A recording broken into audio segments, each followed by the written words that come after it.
السلام عليكم ورحمة الله وبركاته. إن الحمد لله نحمده ونستعينه ونستغفره ونؤمن به ونتوكل عليه ونعوذ بالله من شرور أنفسنا ومن سيئات أعمالنا. من يهده الله فلا مضل له ومن يضلل فلا هادي له.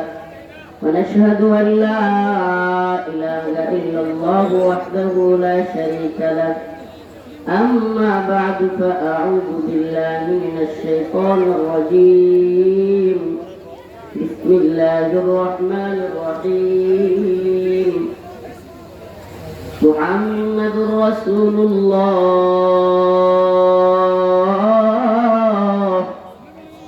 والذين معه أشداء على الكفار رحماء بينهم.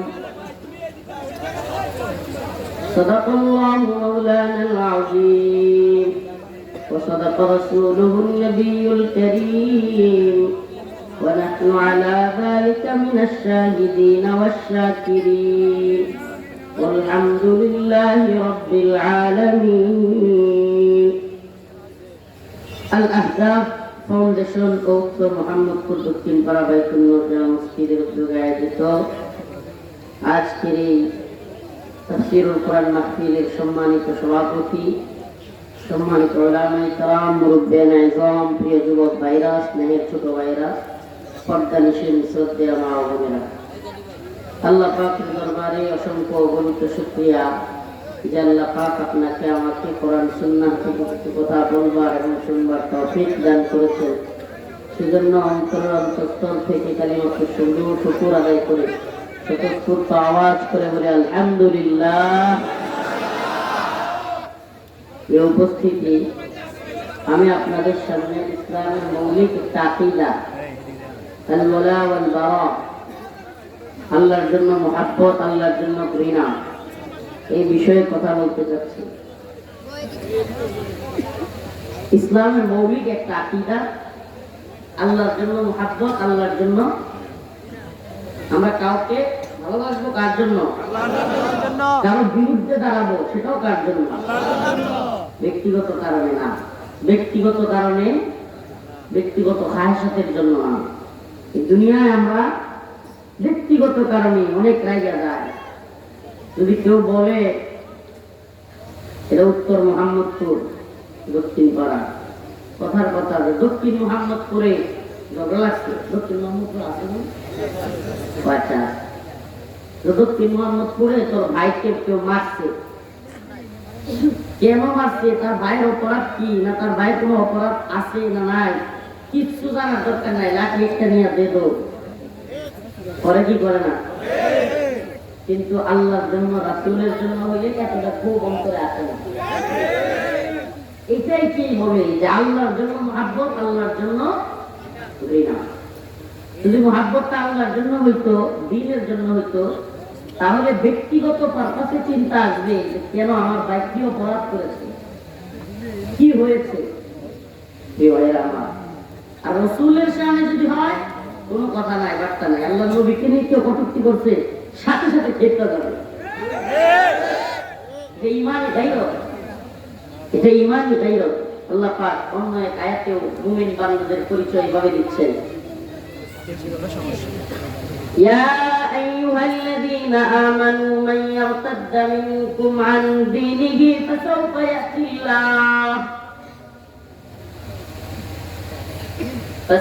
يأتي الله بقوم يحبهم ويحبونه أذلة على المؤمنين أعزة على الكافرين يجاهدون في سبيل الله ولا يخافون لومة لائم. আল্লাহ পাক অন্য এক আয়াতে মুমিনদের পরিচয় বর্ণনা করতে গিয়া মুমিনদের সিফাত কেমন হবে, মুমিনদের আচরণ কেমন হবে, তাদের চলাচল কেমন হবে, কাফেরদের সাথে তারা কেমন মুআমালাত করবে, মুশরিকদের সাথে কেমন মুআমালাত করবে, কিংবা মুসলিমদের সাথে অন্য মুমিন ভাইয়ের সাথে তার আচরণ কেমন হবে। যে আয়াতে কারিমা তিলাওয়াত করেছি সেখানে আল্লাহ বলতেছেন, মুহাম্মাদুর রাসূলুল্লাহ والذين معه أشداء على الكفار। আল্লাহর নবী সাল্লাল্লাহু আলাইহি ওয়াসাল্লাম এবং তার সাথীরা যারা ছিলেন তারা ছিলেন আশিদ্দাউ আলাল কুফার রুহামাউ বাইনাহুম, কাফের মুশরিকদের সাথে শক্ত, মুমিনের সাথে নরম।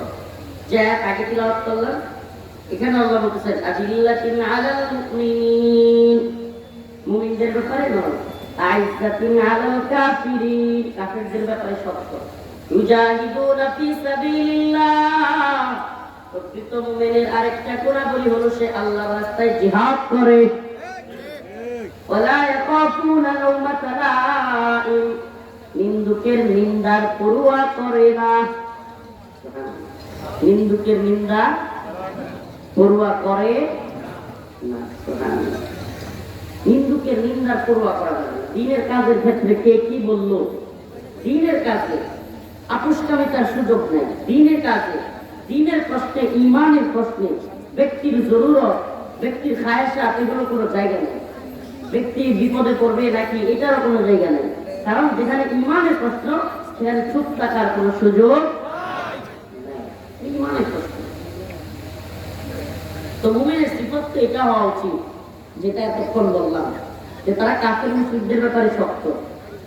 মুমিন এক মুমিন আর এক মুমিনের ব্যাপারে নরম, প্রকাণ্ডওয়ালা, স্যাক্রিফাইস করবে, একজন আর একজনকে সাথ দিবে। ঠিক আছে ভাই, ছেড়ে দিলাম, মনে কষ্ট রাখবে না। এখন আমাদের আচরণ হয়ে গেছে পুরাই উল্টা। আমরা মুক্তির দারোয়ান, মন্দিরের দারোয়ান, টঙ্গিতে পালোয়ান। আমাদের চরিত্রের হয়ে গেছে না, যে আমরা মন্দিরে গিয়ে দুর্গা পূজায় পাহারাদারি করি, দারোয়ানগিরি করি।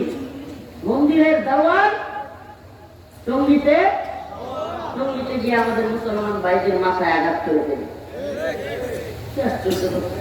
অথচ হওয়ার কথা উল্টা। উল্টা মূর্তি পূজার বিরুদ্ধে কঠিন। আমি তাদের যাবো তো নাই, পারলে এটাকে কিভাবে আটকে দেওয়া যায়। মূর্তি পূজার বিরুদ্ধেই রাসূলের সংগ্রাম, কিভাবে তাদেরকে দাওয়াত দেওয়া যায়, তাদেরকে মুসলমান বানানো যায়। আর যদি মুসলমান বানাইতে নাই পারি, ওদেরটা ওরা করবে, আমি শুনবো না, দেখবো।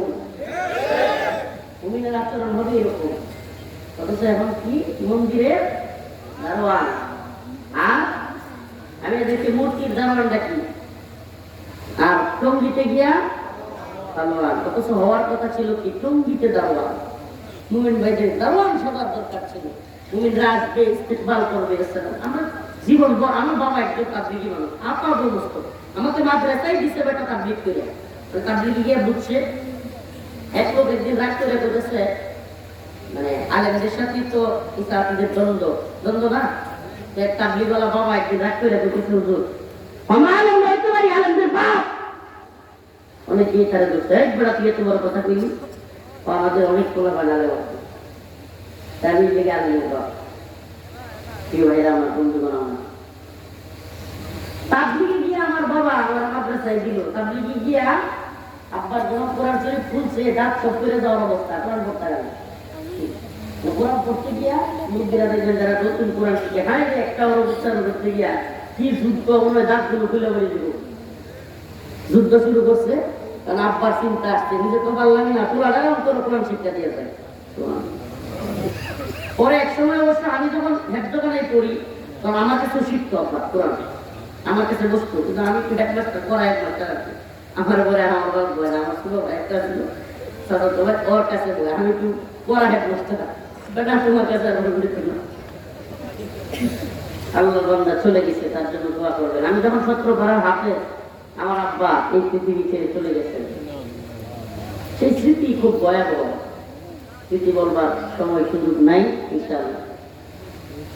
তো প্রিয় ভাইরা আমার, এই যে তাবলিগে উনি না গেলে হয়তো আমাকে ভর্তি করার যে তামান্না, তৈরি করে, এই তামান্না কাজটা করতে গিয়ে তাবলিগে গিয়ে মনে হয়েছে যে আমি তো পারি না কোরআনটা, যদি আমার ছেলে যদি কোরআন পারে। তার খুব শখ ছিল, তার খুব আশা ছিল আমার বাবার যে আমার ছেলে আলেম হবে, কোনোদিন বক্তা হবে, আর আমি সামনে শ্রোতা হয়ে ওয়াজ শুনি। এটা আমার আব্বার খুব আশা ছিল, কিন্তু সে পারে নাই। আমি যখন শুক্রবারে একজন উঠছি তখনই আব্বা মারা গেছে। যাত্রাবাড়ি, ঢাকার যাত্রাবাড়ি মানুষের প্রথম। তো ওই দিন যশোরের আফদিনের প্রোগ্রামে ডকুমেন্টারিতে আব্বার সুরো তুলে আনলো, তো আমার আব্বা মারা গেছে। আমার চোখ দিয়া পানি বের হয়েছে। আর একটা ব্যতিক্রম ধর্মে আয়োজন করছে মাস্টার প্রত্যেক আলোচক যারা মাসলুম, বিশেষ করে যারা জেল থাকছে, তাদের একটা স্মৃতি ডকুমেন্টারি তৈরি করছে। তারা এটা আগে দেখাইছে পাবলিক, অনেককে আমি দেখছি একবারে স্তব্ধ হয়ে গেছে ডকুমেন্টারি দেখে। প্রিয় ভাইরা আমার, বন্ধুগণ আমার, এই যে তাবলিগে গিয়া সে তার ছেলেকে ভর্তি করলো, আমরা জীবন ভর আব্বার কাছে শুনছি, তাবলিগওয়ালাদের কাছে, অনেকের কাছে শুনছি যে তাবলিগে যারা যায় মুরব্বীরা, অনেক মুরব্বী রাত্রি 2টার সময় উঠা টয়লেট সাফ করতেছে। রাত্রি 2টার সময় অন্যের জামা কাপড় ধুয়ে দিচ্ছে, সাধারণ সাথীদের জামা কাপড় ধুতেছে। আমি এই শিক্ষা ছিল তাবলিগে। আর সেখানে কি হইল এখন? এখন রাত্রি 4টার সময়, যে 4টার সময় অন্য সময় একজন আর একজন গিয়া হাত পা মুছে দিত, সরি কাপড় ধুয়ে দিত, বাথরুম সাফ করে দিত। এখন এই 4টার সময় এক ভাই আর এক ভাইয়ের মাথায় গিয়া বাড়ি মারে। আফসোস, কোন দলিল দিয়ে আপনি অন্য মুসলমানের মাথায় আঘাত করাতে জায়েজ করেন? কোন দলিল দিয়ে সম্ভব? মুসলমানের মাথায় আঘাত করা, এটা কোন দলিল দিয়া সম্ভব? এক মুমিনের জন্য আরেক মুমিনের জান, মাল, ইজ্জত, রক্ত সবকিছু হারাম। মানে আপনি কোন ভাইকে বাজারে গিয়ে গালি দিতে পারবেন না, হারাম। কারণ সবার সামনে আপনি যখন একটা বাজারের ভিতরে কাউকে গালাগালি করবেন, তখন সে তার সম্মান হানি হবে। কি হবে? আপনি খুব মাথা পড়ে গেছে এলাকার মাস্তান, এমনি এমনি আটে আমাদের পোলাপান আছে কিছু বাইক আসতে, আপনি তো কল্পনাও করতে পারবেন না যে আপনার এই 2 লাখ এলাকা কিংবা 2টা গালি দেওয়ার কারণে বাজারের মধ্যে ওই বান্দা রাতের আধারে চোখের পানিগুলো ছেড়ে দিয়ে কান্না করছে, আল্লাহ আরশটা পেয়েছে। আপনি কি মনে করেন? আপনি দেখছেন না? আপনি দেখেন নাই? আপনার চোখের সামনে 2024 সালের 5ই আগস্ট হাসিনা পালাইল। এমনকি তার যত নিচের সাগরেদ ছিল, কর্মী ছিল, একেবারে স্থানীয় পর্যায়ের নেতা থেকে সবগুলো পালাইছে। এমনকি যেগুলো পালায় না এগুলো ভয়ে আছে। আপনি কি এটা দেখেন না? যারা জুলুম করছে তাদের পরিণতি থেকে আমাদের শিক্ষা নেওয়া উচিত না? সমস্ত জালেমদের থেকে আমাদের শিক্ষা নেওয়া উচিত, সমস্ত জালেমদের থেকে। হাদিসের মধ্যে আসছে আল্লাহ রাসূল সাল্লাল্লাহু আলাইহি ওয়াসাল্লাম বলেন যে আল্লাহ পাক সবাইকে তওবা করলে মাফ করে দিবেন। একটা হাদিসে আসছে যে আরাফার ময়দানে যারা উপস্থিত হবে, আরাফার ময়দানে আল্লাহ পাক তাদের সবাইকে মাফ করে দিবেন, ইল্লা যালিম, জালেম ছাড়া। আপনি কল্পনা করতে পারেন জুলুম, জুলুম কি ভয়াবহ আল্লাহর কাছে। আরাফার ময়দানে থাকা হাজিদের সবাইকে আল্লাহ ক্ষমা করবেন, ইল্লা যালিম, জালেম ছাড়া। চিন্তা করবেন আল্লাহ জালেমদের প্রতি কত বেশি ক্ষুব্ধ। এই জন্য যারা গরিব, যারা অসহায়, তাদের প্রতি জুলুম করা থেকে আমাদেরকে বিরত থাকতে হবে। বিরত থাকবো তো ইনশাআল্লাহ। তাহলে আমরা কি টঙ্গিতে পালোয়ান, কাফেরদের দারোয়ান? হ্যাঁ না, কাফেরদের বিরুদ্ধে পালোয়ান, টঙ্গিতে দারোয়ান। মুসলমানের জন্য প্রয়োজনে বুক পেতে দিব, প্রয়োজনে পিঠটা পাইতে দিব, কিন্তু কাফেরদের ব্যাপারে ছাড় দিতে রাজি না। কাফেরদের ব্যাপারে বলতে যারা নিরীহ, যুদ্ধে লিপ্ত না, এমন কাফের না, যারা আমাদের ইসলামকে ধ্বংস করতে চায়, মুসলমানদেরকে ধ্বংস করতে চায়, আলেমদের বিরুদ্ধে অবস্থান নেয়, দেশের বিরুদ্ধে অবস্থান নেয়, তাদের বিরুদ্ধে আমরা সব। মুহাম্মাদুর রাসূলুল্লাহ والذين معه أشداء على الكفار رحماء بينهم। আল্লাহ পাক বলেন আমার নবী এবং তার সাহাবায়ে কেরাম কাফেরদের ব্যাপারে শক্ত, কিন্তু মুমিনদের ব্যাপারে তারা বড় নরম। হযরত ওমর রাদিয়াল্লাহু আনহু কথা শুনেন নাই? হযরত ওমর যখন তিনি খলিফাতুল মুসলিমিন মুসলিমিন হযরত ওমর খুতবা দিচ্ছেন মসজিদের ভিতরে। এমন সময় এক সাধারণ মানুষ, কোন ওমর রাদিয়াল্লাহু আনহুর গল্প তো, ওমর রাদিয়াল্লাহু আনহুর কথা তো নতুন করে বলবার কিছু নাই। ওমর রাদিয়াল্লাহু আনহুর কথা নতুন করে বলবার কিছু নেই। রাসূল সাল্লাল্লাহু আলাইহি ওয়াসাল্লামের কথা, লাউ কানা বাদি নাবিয়্যান লাকানা উমর, আমার পরে আল্লাহ যদি কারো নবী বানাইতো, কারে বানাইতো? সুবহানাল্লাহ।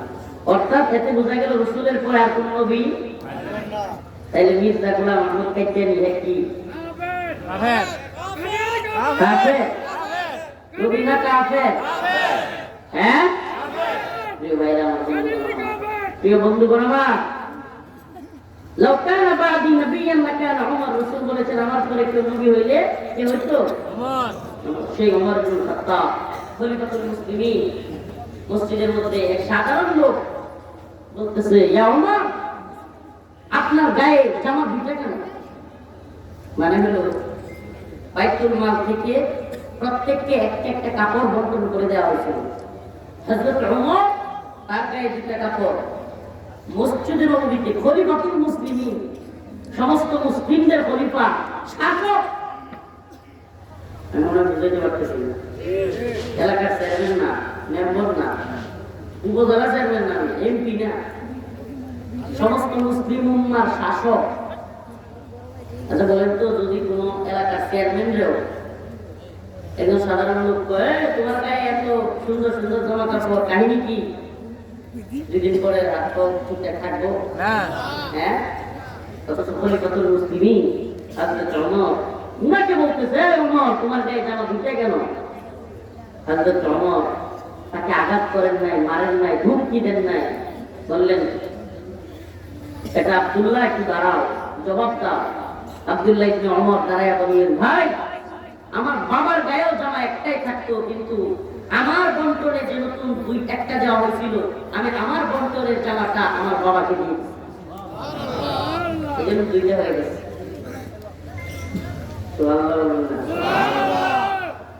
খলিফাতুল মুসলিমিন। এখন আমাদের তো হযরত ওমর রাদিয়াল্লাহু আনহুর ঘটনা শুনতাম, রাতের আধারে নিজের পিঠে কইরা নাকি বস্তা নিয়ে নিয়ে মানুষের বাড়ি বাড়ি দেখতো। আর আমাদের সাবেক প্রধানমন্ত্রী সে হেলিকপ্টারে থাইকে মানুষের দেখতে বন্যায় 3টা শাড়ি নাকি বানাইছিল, এক ছেলে নিউজ হয়েছিল। কয় শাড়ি? হেলিকপ্টারে থাইকে, তাও কি দিয়া দেখে? হেলিকপ্টার। এই তো শাসকদের মধ্যে পার্থক্য।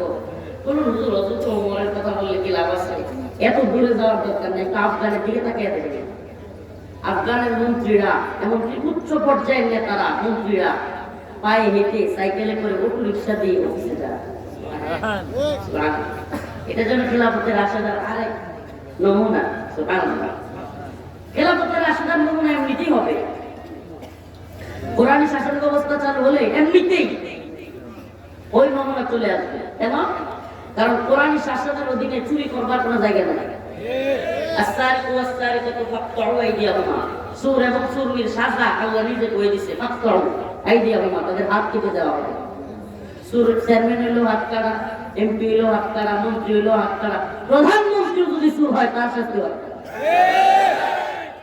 ওইটার অধীনে আসলে কোনো সুযোগ নাই। কেন? 5ই আগস্টের আগে, মাত্র তো 5 মাস হইল, 5ই আগস্টের আগে দেখেন নাই, দুই চোখ যেদিকে যায় সব মনে হইতো আমি, দুই চোখ যেদিকে যায় সব আমরা জেলে গেছি, কারাগারে, রিমান্ডে, কিংবা যে কোনো জায়গায়। হায় রে, অফিসার সব আওয়ামী লীগ, এখন দেখি রাতারাতি সব বিএনপি। কিশোর মাস ওই দিন হুজুর সাহেবপুর দিনাইগাতি গেছে এক মাহফিলে, আমাকে যাওয়ার সাথে সাথে বলতেছে, হুজুর একটু ওয়েট করেন, এখনই বয়ান দেওয়া যাবে না, হুজুর একটু অপেক্ষা করেন। 10:30টায় বয়ান, 10:30টা পার হয়ে গেছে তবুও। আমি ভাবলাম আচ্ছা ঠিক আছে, দূর থেকে আসছি, বিশ্রাম নেই, কিছুক্ষণ গিয়ে রেস্ট নিলাম, একটু শুয়েও পড়ছি, চোখটা লেগে গেছে, উঠলাম, স্টেঞ্জা করলাম, এবার মঞ্চের দিকে যাবো, হুজুর আরেকটু অপেক্ষা করেন। তখন আমার সাধারণভাবে প্রশ্ন আসলো যে কি সে কেন আরো অপেক্ষা করতে বলতেছে? তো আমাদের এমপি মহোদয় আসতেছে। আমি বললাম এমপি তো সব পালাইছে, এমপি করতে গেল, সাবেক এমপি মহোদয় উনি আসতেছেন, হুজুর উনি আপনাকে নিয়ে মঞ্চে যাবেন। আমি বলছি উনি আসলে বলবেন স্টেজে যাইতে, আমি স্টেজে যাই। আমি স্টেজে চলে আসছি, ফেরাইতে তো পারে নাই, কথা দিতে পারে নাই। এখন স্টেজে আইসা বক্তা যিনি বসে আছেন ওনার কানাকানি বলতেছে, হুজুর আমাদের এমপি সাহেব আসতেছে। আমি রাগে চাপা দিয়া টেবিলের মধ্যে ওই যে ওয়াজ তোর এমপি সাহেবকে দিয়ে করে আমি গেলাম। আস্তে আস্তে আস্তে গাড়িতে থেকে উঠছি, এই এটা উঠে হয়ে গেছে, থামাই গাড়িতে থেকে উঠছি, গাড়িতে থেকে উঠছি, আর থামাতামি নাই। ড্রাইভার নজরুল পাগলা আমার কাছেও আসছে, নজরুল এই ওটু থামাই উঠে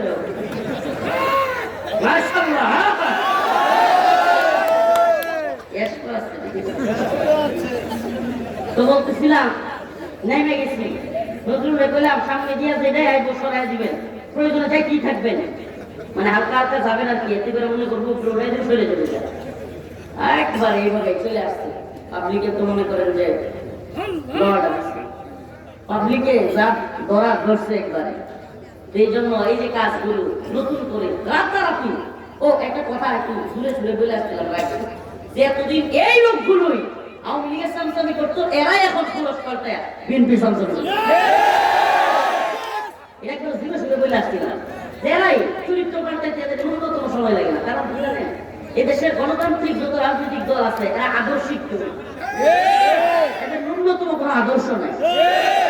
সুবিধাবাদ জিন্দাবাদ, সুবিধাবাদ সুবিধাবাদ জিন্দাবাদ। আসলে আদর্শিক ইসলাম ব্যতীত অন্য কোন জিনিস আদর্শিক হয় না। ইসলাম একটা আদর্শিক শক্তি, ইসলাম একটা আফগানের মুসলমানরা বিজয়ী হইল কেন? আফগানে রাশিয়া কিংবা আমেরিকা কামান বিমান ড্রোন মিসাইল কোনটা কি আফগানের তালেবানদের চাইতে কম ছিল? হ্যাঁ কম ছিল? বেশি ছিল। তবু আফগানের মোল্লারা কেন বিজয়ী হয়েছে? একটাই কারণ, আদর্শিক ভাবে তারা শক্তিশালী ছিল। এই জন্য আমাদেরকে আদর্শের জায়গাটা বুঝতে হবে। আদর্শ 10টা মানুষ যদি 10টা মাত্র কয়টা 10টা মানুষ যদি আদর্শিক ভাবে একেবারে ঘোড়া হয়, শক্তিশালী হয়, এই 10টা মানুষ পুরো পৃথিবী চেঞ্জ করে দিতে পারে। কেউ তাদেরকে চেঞ্জ করতে পারবে না। তারা মরলে কমবে, তারা মরলে কমবে, কিন্তু আদর্শিক ভাবে যদি চেঞ্জ না হয় অসম্ভব। তারা বাড়াবে, লোক আস্তে আস্তে কি করবে? দাওয়াত দিয়ে দিয়ে তারা কি করবে? বাড়াইতে থাকবে। এই জন্য আদর্শিক ভাবে শক্তিশালী হওয়া, আল্লাহর জন্য ভালোবাসা, আল্লাহর জন্য ঘৃণা, কোন দলের জন্য না, মতের জন্য না, নেতার জন্য না, নেত্রীর জন্য না। কোন দল নাই, কোন মত নাই, কোন নেতার স্ত্রী নাই। আমার আল্লাহর বিরুদ্ধে গেলে আমরা কাউকে মানি না। এটা মুসলমানের আদর্শিক জায়গা, এটা মুসলমানের ওই যে কথাটা বললেন যে এটা দেখাইছে আর কি। আসলে এটা বিষয় না, এটা কোনো বিষয় ছিল না। ওই যে প্রধানমন্ত্রী মানে না, রাষ্ট্রপতি মানে এই বক্তব্য, এটা কোনো কিছুই না। এটা ছিল মোদী বিরোধী আন্দোলনে কেন শরীক হইলাম। দাদারে খুশি করতে গিয়া দিদি সব আলেমদের জেলে পড়ে দিচ্ছে। দাদারে খুশি করতে গিয়া দিদি সব আলেমদের জেলে পড়ে দিচ্ছে। দাদা খুশি হইলো ঠিকই, কিন্তু শেয়ার টিকে রাখতে পারলো। এখন দাদাও দিদির কাছে, দিদিও দাদার কাছে। ভালো হয়েছে না? ওই যে রাশেদ খান মেনন, সরি কি একটা মন্ত্রী ছিল, আব্দুল শাহিদ, মানে আব্দুল মুমিন, ওটার নাম মুমিন আল্লাহর নাম, এটা আব্দুল মুমিন কিন্তু আমার ইচ্ছা হয় না। এটা আব্দুল শয়তান। এই আব্দুল শয়তান বলছিল যে আমাদের ভারত বাংলাদেশের সম্পর্ক হলো নাউজুবিল্লাহ, এটা অবৈধ সম্পর্ক ছিল। অবৈধ সম্পর্ক করা কোনো মাইয়াকে বাড়িতে রাখা ঠিক না। আমরা এই জন্য জায়গা মতো বাড়াই দিছি, কি বলেন? এখন ওখান থেকে ষড়যন্ত্র চলছে, চলমান, কিভাবে এই দেশকে ধ্বংস করে দেওয়া যায়। এমনকি ওখানে গিয়া বাংলাদেশে ভারতীয় বাহিনী যেন আক্রমণ করে সেটাও চাইছে। আল্লাহ পাক আমাদের এই ভূখণ্ডকে ইসলামের জন্য, দ্বীনের জন্য কবুল করুন, বলেন আমিন। প্রিয় ভাইরা আমার, শত্রু মিত্র চিনা আজকের আলোচনা। মুহাম্মাদুর রাসূলুল্লাহ ওয়াল্লাযীনা মা'আহু আশিদ্দা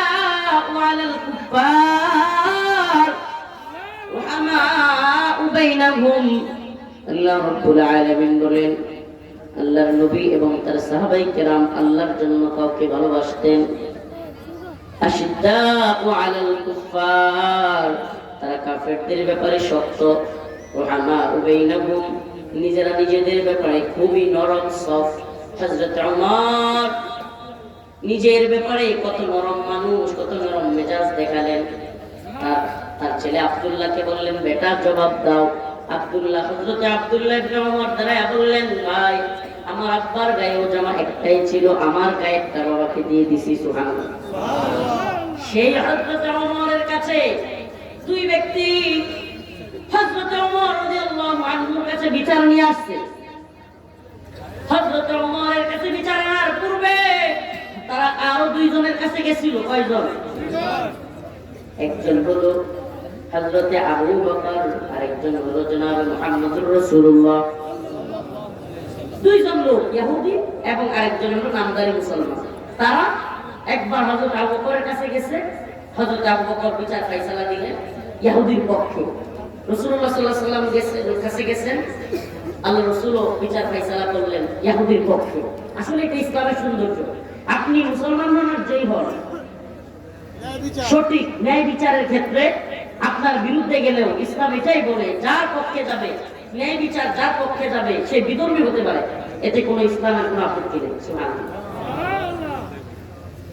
দুইজনের কাছে বিচার নিয়ে গিয়াও ওই নামদারি মুসলমান যখন জিততে পারে নাই, ইহুদির পক্ষে রায় চলে গিয়েছে, সে ক্ষিপ্ত হইয়া হযরত ওমরের কাছে গিয়া বলে, ওমর তাদের বিচার আমি মানি না, তোমার বিচার মানবো। হযরত ওমর দাঁড়ায় গেলেন, বললেন, হযরত আবু বকর এবং রাসূলের বিচার তোমার ভালো লাগে নাই, মানবা না? তোমার বিচার মানবো। বলে ঠিক আছে, বসো, আমি বিচার করতেছি। ঘর থেকে গিয়া তরবারিটা নিয়ে আয়েশা কল্লার মধ্যে আঘাত করে বললেন, এই হলো আমার বিচার, যে রাসূলের বিচার মানে না, যারা রাসূলের বিচার মানে না, এই হলো তার বিচার। দুইটা ঘটনা একই ব্যক্তির। কয়জনের? একই ব্যক্তির দুইটা ঘটনা বললাম। আমিরুল মুমিনিন হযরত ওমর তার জামা নিয়ে প্রশ্ন তুললো একজন সাধারণ মানুষ, নিজে কোনো জবাব দেন নাই, মারেন নাই, হুমকি দেন নাই। তার ছেলেকে দাঁড় করায় দিয়া বললেন, বেটা উত্তর দাও। আর যখন আল্লাহর নবীর বিরুদ্ধে চলে গেল, তিনি সহ্য করেন নাই, কল্লা ফেলে দিয়েছেন।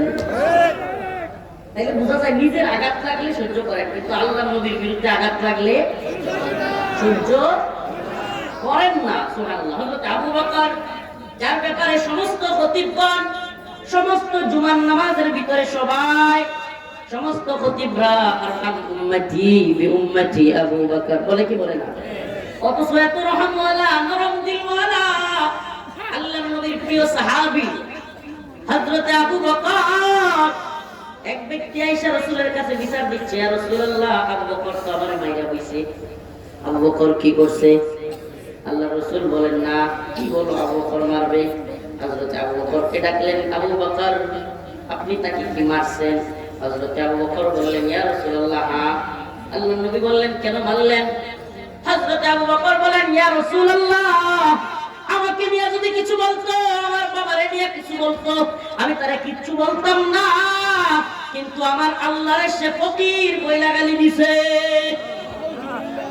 আমার আল্লাহর ফকির বলছে, আমার সহ্য হয় নাই, মাইরা বসে। নিজের ব্যাপারে তারা সহ্য করতেন, কিন্তু আল্লাহ রাসূলের ব্যাপারে সহ্য নাই। রাসূলুল্লাহ সাল্লাল্লাহু আলাইহি ওয়াসাল্লামের ঘোষণা, মান সাব্বা নাবিয়ান ফাকতুলু, क्या है फरमाया রাসূলুল্লাহ সাল্লাল্লাহু আলাইহি ওয়াসাল্লাম, फरमाया রাসূলুল্লাহ সাল্লাল্লাহু আলাইহি ওয়াসাল্লাম, মান সাব্বা নাবিয়ান ফাকতুলু, আল্লাহর নবীকে যে কটূক্তি করবে, গালি দিবে, সে শাতানের শাস্তি, আল্লাহর নবীর বিরুদ্ধে গেলে অবশ্যই ওয়াজিবুল কতল, মৃত্যুদণ্ড তার কল্লার মধ্যে গার থাকতে পারে না। আল্লাহর নবীর বিরুদ্ধে গেলে একটাই শাস্তি।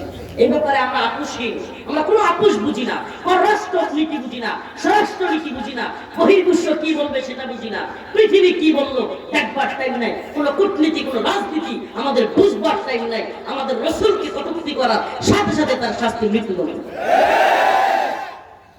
ও মুহাম্মদ আরবির উম্মতেরা, আল্লাহ এবং তার রাসূলের প্রতি ভালোবাসাকে কেউ উগ্রবাদ বলো, কেউ জঙ্গিবাদ বলো, যে যেটা মন চায় বলতে পারে, কিন্তু আমরা উগ্র নই, আমরা উদার। আমরা উদার। সমস্ত কাফের যদি মুসলমান হইয়া জান্নাতে যায়, আমরা কি কোনোদিন কমু যে কাফের মুসলমান জান্নাতে যায়? কে না, মুদিও যদি কালে কবরে তওবা কইরা জান্নাতে যায় না, মুদি মুসলমান হয়ে যায়, আমাদের আপত্তি আছে? কারণ সুবহানাল্লাহ, এটা ইসলাম, এটা মুসলমান, এটা ইসলাম ধর্ম। কিন্তু মুমিন ছাড়া কোন কাফের নেতৃত্ব মুসলমান মানতে পারে না। কাফের নেতৃত্ব মুসলমান মানতে। وَإِذِ ابْتَلَى إِبْرَاهِيمَ رَبُّهُ بِكَلِمَاتٍ فَأَتَمَّهُنَّ قَالَ إِنِّي جَاعِلُكَ لِلنَّاسِ إِمَامًا قَالَ وَمِنْ ذُرِّيَّتِي قَالَ لَا يَنَالُ عَهْدِي الظَّالِمِينَ। আল্লাহ রাব্বুল আলামিন হযরত ইব্রাহিমকে বলেন, وَإِذِ ابْتَلَى إِبْرَاهِيمَ رَبُّهُ بِكَلِمَاتٍ فَأَتَمَّهُنَّ। হযরত ইব্রাহিম আলাইহিস সালামকে আল্লাহ বললেন, আপনি পরীক্ষায় পাশ করেছেন, আপনাকে ক্বালা وَإِذِ ابْتَلَى إِبْرَاهِيمَ رَبُّهُ بِكَلِمَاتٍ فَأَتَمَّهُنَّ قَالَ إِنِّي جَاعِلُكَ لِلنَّاسِ إِمَامًا। আপনাকে ইমাম বানানো হবে, নেতা বানানো হবে। হযরত ইব্রাহিম বললেন, ক্বালা وَمِنْ ذُرِّيَّتِي, আমার বংশধরদের থেকেও কি নেতা বানানো হবে? আল্লাহ বলেন, ক্বালা লা ইয়ানালু আহদিজ যালিমিন, আমি জালেমদের থেকে কাউকে নেতা বানাই না। তার মানে কাফের জালেম এরা মুসলমানদের নেতা হওয়ার যোগ্য না। আল্লাহ নিজে বলতেছেন, ক্বালা লা ইয়ানালু আহদিজ যালিমিন, আহদিজ জালিম, জালেম সম্প্রদায় থেকে, কাফের মুশরিকদের থেকে মুসলমানদের লিডার হয় না। মুসলমানদের কোন নেতা কাফের হতে পারে না। কোন কাফের যদি মুসলমানদের জোরপূর্বক নেতা হয়েও যায়, তাকে সরানো সমস্ত মুসলিমদের উপর ফরজ। কোন কাফের জালেম মুসলমানদের নেতা থাকতে পারে?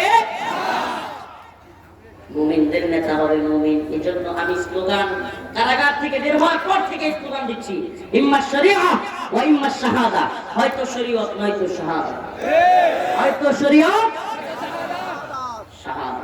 শরিয়া প্রতিষ্ঠা করার আগ পর্যন্ত লড়াই করেই যাব। ইসবিরু ওয়া সাবিরু ওয়া রাবিতু, ইসবিরু ওয়া সাবিরু ওয়া রাবিতু, ইসবিরু ওয়া সাবিরু ওয়া রাবিতু। এটা লড়াই, সবরের লড়াই, ধৈর্যের সাথে লড়াই করতে হবে। আল্লাহ বলেছেন, ইন্নাল্লাহা মা'আস সাবিরিন, নিশ্চয়ই সবরকারীদের সাথে আল্লাহ আছে। এটা লড়াইটাই সবরের লড়াই, একজন আরেকজনের হাতে কামড় দেওয়ার লড়াই। কাফেররা তোমার হাতে কামড় দিবে, তুমিও কাফেরের হাতে কামড় দিবে। দুইজনে কামড়াকামড়ি হতে থাকবে, কেনা আগে ভাবতে পারে, ও বাবা কেনা আগে কর। মুসলমান জীবনে ও বাবা আগে করবো কথা কন না। আমেরিকা আফগানে কামড় দিছে, আগে বাপ কেনা রাখছে আমেরিকা। মাথা নত করে 21 সালের 15ই আগস্ট, 21 সালের 15ই আগস্ট মাথা নত কইরা কানে খত দিয়া, নাকে খত দিয়া, ওই যে বাবা আর জীবন আমুনা সাইরা দিবা কান্দা বাসি সাইরা দেই এসে কি যায় নাই? সুবহানাল্লাহ। বিজয় মুসলমানদের, বিজয় কাদের? মুসলমানদের। আমরা বিজয়ী জাতি, আমরা পরাজিত জাতি। মুসলমান ইমানদার, ও মুসলমান ইমানদার, ইহুদিরা তার টেম্পল নির্মাণ করার জন্য, দা গ্রেট ইসরায়েল নির্মাণ করবার জন্য প্রস্তুতি নিচ্ছে। তাদের স্বপ্ন, ইহুদিবাদীদের স্বপ্ন, দা গ্রেট ইসরায়েল, গোটা পৃথিবী শাসন করবে ইসরায়েলরা, ইহুদিরা, তাদের স্বপ্ন এটা। এজন্য তারা ফিলিস্তিনকে স্বীকার করতে চায় না, মুসলিমদেরকে হত্যা করে, মুসলিমদেরকে নিশ্চিহ্ন করে দিতে চায়। তাদের স্বপ্ন হলো তাদের মসিহ আসতেছে, তারা দা গ্রেট ইসরায়েল নামক রাষ্ট্র গঠন করবে, যার অধীনে পুরো পৃথিবী ইহুদিরা শাসন করবে। তাদের মসিহ কোরআনের হাদিসের দাজ্জাল। তারা যে মসির আগমনের অপেক্ষায় আছে, সেটা কে? কে? দাজ্জাল। আর এদিকে ভারত উপমহাদেশে এরাও একটা স্বপ্নে বিভোর। ভারত, পাকিস্তান, নেপাল, ভুটান, শ্রীলঙ্কা, মালদ্বীপ, বাংলাদেশ, আফগানিস্তানের কিছু অংশ নিয়ে তারা অখণ্ড ভারতের স্বপ্ন দেখতেছে। কিসের স্বপ্ন? অখণ্ড ভারত। অখণ্ড ভারতে কিসের শাসন হবে? রাম রাজত্ব। একদল স্বপ্ন দেখে দা গ্রেট ইসরায়েল, আর একদল স্বপ্ন দেখে অখণ্ড ভারত। আমরা যেন গোলামি করতে, আমরা কি গোলামের বাচ্চা রে? হ্যাঁ, আমরা কি দুনিয়ায় কাফের মুশরিকদের দ্বারা শাসিত হইতে আসছি? শাসিত হইতে আসছি? মুসলমানরা পুরো পৃথিবী শাসন করবে। ইতিহাস বলে মুসলিমরা বিজয়ী ছিল। মুসলিমরা গোটা পৃথিবী শাসন করেছে, ভারতবর্ষ শাসন করেছে। কবির ভাষায় বলতে চাই, আসসিনু লানা ওয়াল আরবু লানা ওয়াল হিন্দু লানা ওয়াল কুল্লু লানা, আসসিনু লানা ওয়াল আরবু লানা ওয়াল হিন্দু লানা ওয়াল কুল্লু লানা। ওই চীন আমাদের, ভারত আমাদের, আমেরিকা আমাদের, আরব আমাদের, রাশিয়া আমাদের। গোটা পৃথিবী মুসলিমদের অধীনস্থ হবে। আল্লাহ বলেছেন, আন্নাল আরদ ওয়ারিসুহা ইবাদিয়াস সালিহুন। এই জমিনের মালিক আল্লাহ। জমিনের মালিক কে? আসমানের মালিক কে? ওই আসমানের মালিক, জমিনের মালিক আল্লাহ। কোরআনের মধ্যে বলে দিয়েছেন, আন্নাল আরদ ওয়ারিসুহা ইবাদিয়াস সালিহুন। আমি আল্লাহ এই জমিনকে আমার ইবাদিয়াস সালিহুন নেককার বান্দাদেরকে ওয়ারিস সূত্রে দিয়ে দিয়েছি। মালিক কেডা? এখন ওয়ারিস কারা পাইছে? মুমিনরা। কারা? মুমিনরা। তাই কাফেরদের বসবাসের সুযোগ কোথায়? কোরআন বলতেছে সুযোগ একটা আছে, আইয়াদি ওয়াহুম সাগিরুন। জিজিয়া দিবে, নতজন হয়ে বসবাস করবে। বেটাগিরি না, বেটাগিরি না। জিজিয়া দিবে, গোলামী জিন্দেগি করবে। ঈমান আনবে না, আবার দাম্ভিকতা নিয়ে নেতা হয়ে চলবে। এটা আল্লাহ বলেন না, আইয়াদি ওয়াহুম সাগিরুন, নতজন হয়ে চলতে হবে। এখন সমস্যা হয়ে গেছে, নতজন তো আমরাই। কামান বিমান ড্রোন এটা সেটা ভয় পায়। ও মুসলমান ইমানদার, ওই কামান বিমান ড্রোনের কোনো পাওয়ার নাই। কোন মুসলমানকে হত্যা করে যদি হত্যা আল্লাহ যদি শাহাদাত লিখে না রাখেন, সুবহানাল্লাহ, যদি তাই না হইতো আফগানের মোল্লারা বিজয়ী হইতো না, যদি তাই না হইতো সিরিয়ার মুজাহিদরা বিজয়ী হইতো না, যদি তাই না হইতো বদরে 313 জন বিজয়ী হইতো না। কাম মিন ফিয়াতিন কালিলাতিন গালাবাত ফিয়াতান কাসীরাতান বিইذنিল্লাহ। আল্লাহ পাক ছোট্ট দলকে আল্লাহর উপর ভরসা রাখলে, আস্থা রাখলে বড় বড় দলের বিরুদ্ধে বিজয়ী করবেন। এই ঘোষণা কার? সুবহানাল্লাহ। আমার রাসূল বলেন, আমার উম্মতের বাহিনী যদি 12,000 হয়, 6,000, আমার উম্মতের কোন দল যদি 12,000 মুজাহিদের হয়, পৃথিবীর কোন সুপার পাওয়ার নাই ওই 12,000 মধ্যে মুজাহিদের বাহিনীকে হারায় দেয়। সুবহানাল্লাহ। রাসূল সাল্লাল্লাহু আলাইহি ওয়াসাল্লাম বলেছেন, কে বলেছেন? যে নবী জীবনে কোনদিন তার দুই ঠোঁটের মাঝখান দিয়ে মিথ্যা বলেন নাই।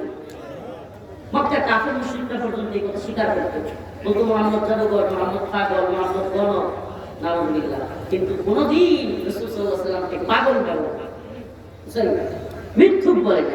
তারা পর্যন্ত আলামিন স্বীকার করত, রাসূল বিশ্বস্ত। সুবহানাল্লাহ। তাইলে আমরা কি বিজয়ী না পরাজিত?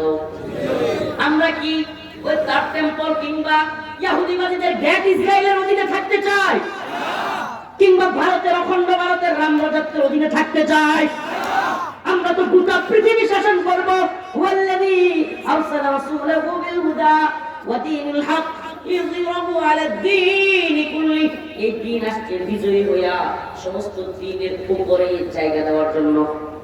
এই দ্বীন আসছে কি জন্য? বিজয়ী হওয়ার জন্য, পরাজিত হওয়ার জন্য। মুসলিমরা পরাজিত হওয়ার জন্য আল্লাহ পৃথিবীতে পাঠায়।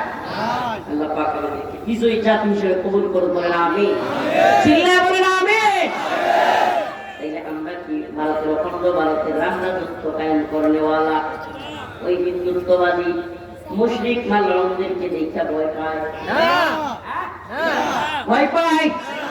কুমিল্লা তো দখল করবার কথা কয়, দিলেননি? ও কুমিল্লার যুবকেরা দিবানি? আমার যুবকেরা তোমাদেরকে বলি, সীমান্তের কাঁটাতারে যদি এরা আমাদেরকে হুমকি দেয়, ধমকি দেয়, ঢুকতে চায়, আমরা বলি উম্মার মুজাহিদদেরকে নিয়ে, যুবকদেরকে নিয়ে কেসিয়ার চাকু নিয়ে তোদের মুসলমান করে দেয়।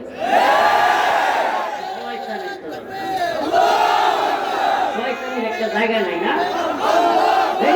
ইনশাআল্লাহ আমরা কামান বিমানের পরোয়া করি, ভারতের গোলামি করি, ইসরায়েলের গোলামি করি। আমরা কার গোলাম? চিৎকার করে বলো না, কার গোলাম? গোলামি করি কার? আমরা আল্লাহর গোলাম। আকাশ বাতাস ফাটায় জানাই দিতে চাই, আমরা কার গোলাম? আমরা পৃথিবীর কোন তাগুতের, কোন জালিমের গোলাম না। আল্লাহ পাক আমাদের সবাইকে মর্দে মুজাহিদ হিসেবে দ্বীনের জন্য শাহাদাতের জন্য কবুল করুক, বলেন আমিন। আরো জোরে আওয়াজ করে বলেন আমিন। তাইলে আমাদের মুহাব্বত মুমিনের পরিচয়। আদিল্লাতিন আলাল মুমিনিন, মুমিনের ব্যাপারে নয়, আইজ্জাতিন আলাল কাফিরিন, তাগুতের ব্যাপারে, কুফরের ব্যাপারে, শিরকের ব্যাপারে আমরা খুব গরম শক্ত। মুমিন ভাইয়ের ব্যাপারে তাইলে টঙ্গিতে আমরা হব দারোয়ান, আর মুশরিকদের বিরুদ্ধে রাজি আছি তো ইনশাআল্লাহ। মুমিনদের জন্য দারোয়ান, কাফেরদের জন্য যদি ইসলামের বিরুদ্ধে দাঁড়ায় সেই হলুয়া, বড়রা হলুয়া দেখতে হবে। কখন যাবো আল্লাহ জানে। এই কমিটি, এই আল্লাহ বান্দারা, এরা ওই আগের যেখানে ছিলাম ওখানেও গেছে, এখনো গাড়ি নিয়ে আমার পিছনে পিছনে ঘুরতেছে। আমার জন্য খাস করে দোয়া করবেন ইনশাআল্লাহ। বুজুর্গ মানুষ, আল্লাহ পাক হুজুরের জন্য এখানে আসছেন, হুজুরকে কবুল করুন। আপনাদের এলাকার সন্তান ইনশাআল্লাহ, আল্লাহ যদি আবার কখনো বাঁচায় রাখেন, তৌফিক হয়, যোগাযোগ করে ইনশাআল্লাহ আসার চেষ্টা করবো। আল্লাহ পাক আমাদের সবাইকে কবুল করুন, দ্বীনের জন্য বলেন আমিন।